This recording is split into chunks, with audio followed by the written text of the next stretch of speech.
let me first make sure that all our viewers understand that our economy is in a state of absolute shock. That's the reality of our current times. We are in the middle of an inequality crisis, we are in the middle of an inflation crisis, and we are in the middle of an unemployment crisis. And it is to that extent that Amitabh just mentioned that the income of the bottom 20 percentage of the people has dropped by 50%. This is almost historic. We've never seen this kind of numbers. Unemployment 2 years back itself was at a 45-year low, and it's further increased to 8.1%. So clearly something radical is required. And the prescription of what the economy requires doesn't change from the last year. When we saw countries around the globe directly increasing the spending power of the people in the bottom half of the pyramid. But what did we do? We put a completely supply-driven package. It was announced that 20% of GDP is the scale of our stimulus. The actual spending has been less than 2%, and that also has not been focused at the poorest. And that is the kind of shock which is not only going to, the effect of this will come for years to come. Just look at what happened last year.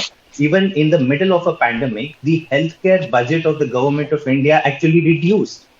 People were shocked that this could even happen. So you are giving corporate tax cuts and you're cutting the healthcare budget. And look at the other end, a progressive state government such as the Delhi government. We are spending 25% of our budget in education.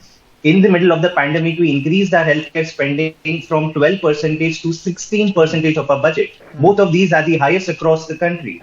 So the government, the recipe is very clear. You need to put money, you need to increase the spending power of the people, you need to find ways to reach not just the farmers, and not just the farmers who own land, but also the farm laborers, those who are tenants, but also the people at the end. Just saying that I'm giving free rations and therefore I've done direct benefits, that's not enough. That's a pittance. You look at the percentage of average per capita income that other countries are giving directly to the people to increase the spending power, and you look at that in India. So clearly we have our priorities completely wrong. We are not spending on foundational sectors such as health and education, which is what will build a new India.